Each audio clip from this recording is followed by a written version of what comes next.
जय श्री राम। तो आज हम लोग बात करेंगे महाभारत के एक ऐसे योद्धा के बारे में जिसने कभी अपनी जिंदगी में हार का मुंह नहीं देखा। एक ऐसा योद्धा जिसने जब भी शस्त्र उठाया तो सामने वाले का रूह कांप गया। जी हाँ दोस्तों, महाभारत में एक ऐसा भी योद्धा था जो कि कभी भी अपनी जिंदगी में हारा नहीं था और कोई भी योद्धा उन्हें परास्त नहीं किया था।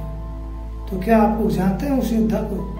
यदि जानते हैं तो कमेंट में उसका नाम जरूर लिखें और यदि हमारे चैनल पे नए हैं तो हमारे चैनल को सब्सक्राइब करके और बेल आइकन को जरूर दबा दें ताकि मैं जब भी ऐसे वीडियो अपलोड करूं सबसे पहले आप तक पहुंचे। तो चलिए बिना देर करते हुए बढ़ते हैं अपने वीडियो में। जी हाँ दोस्तों, वो कोई और नहीं बल्कि पांडव पुत्र भीम का पुत्र घटोत्कच का पुत्र बर्बरीक थे।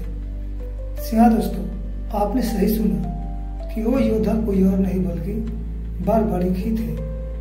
बर्बरीक एक ऐसा योद्धा थे जिन्होंने कभी भी अपने जीवन काल में हार का मुंह नहीं देखा और उन्होंने जब भी शस्त्र उठाया तो सामने वाला योद्धा उनको देखते ही डर कर अपनी पराजय स्वीकार कर लेता था।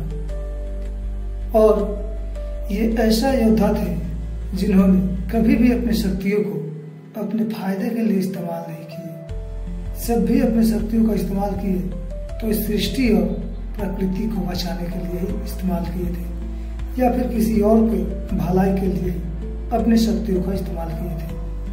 बर्बरीक एक ऐसे योद्धा थे जिनसे युद्ध करने वाले योद्धा उनसे युद्ध करने के पहले ही अपने आप को उनके गुलाम मान लेता था। और बर्बरीक के पास माता आदि शक्ति के द्वारा ऐसे 3 अमोघ शक्तियां दी गई थी जिनके आगे स्वयं नारायण भी नतमस्तक रहते थे। जी हाँ दोस्तों, यही कारण था कि भगवान श्री कृष्ण ने बर्बरीक को महाभारत के युद्ध में भाग नहीं लेने दिए। इसके पीछे भी एक राज है। माता बर्बरीक के जो माता थी उन्होंने बर्बरीक से यह वचन ली हुई थी कि हे पुत्र, तुम उसी पक्ष से युद्ध करोगे जो पक्ष कमजोर होगा, असहाय होगा और उन्हीं पक्ष से तुम युद्ध करके उनकी सहायता बनोगे। यही कारण था कि बर्बरीक जब महाभारत के युद्ध होने वाला था, महाभारत के युद्ध का दिन निश्चित कर दिया गया, तब बर्बरीक भी अपने ज्येष्ठ पांडवों के पास गए और बोले कि मैं भी इस युद्ध में भाग लूंगा। तब भगवान श्री कृष्ण ने देखे कि यदि ये बर्बरीक महाभारत के युद्ध में भाग लेते हैं तो इस युद्ध का संतुलन खो जाएगा, इस युद्ध का निर्णय ही नहीं निकलेगा, क्योंकि बर्बरीक ने अपनी माता को ये वचन दिए हुए थे कि जो पक्ष कमजोर होगा, असहाय होगा, मैं उसी पक्ष से युद्ध करूंगा। और बर्बरीक एक ऐसे योद्धा थे कि यदि वो पांडवों की तरफ से लड़ते तो कुछ ही क्षण में कौरव पक्ष असहाय और असमर्थ हो जाता।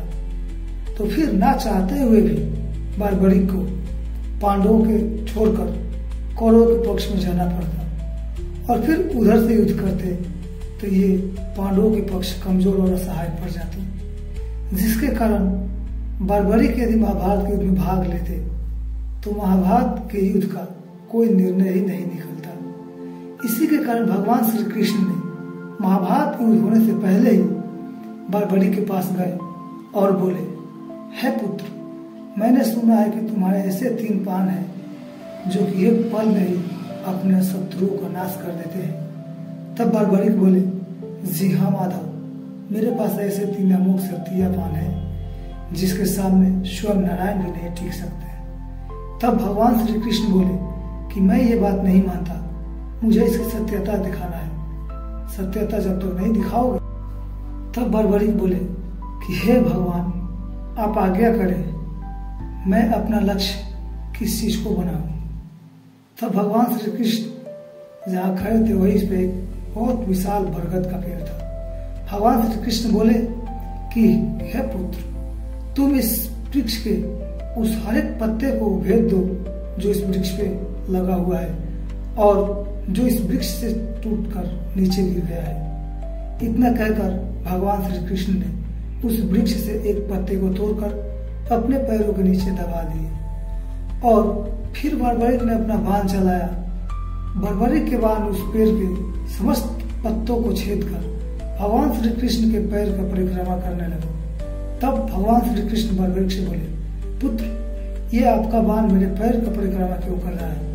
तब बर्बरिक बोले, हे माधव, शायद आपके पैर से एक पत्ता दबा हो, जिसके कारण मेरे बाण आपके पैरों का परिक्रमा कर रहा है। तब भगवान श्री कृष्ण ने अपना पैर हटाया और वो बाण उस पत्ते को भेद कर बर्बरिक के तुमीर में चला गया। तो इतने शक्तिशाली थे बर्बरिक। आप लोग कमेंट में जरूर बताएं कि यदि बर्बरिक ने महाभारत के युद्ध में भाग लिए होते तो इसमें कौन पक्ष जीतता, कौरव या फिर पांडव? तब तक जय श्री राम।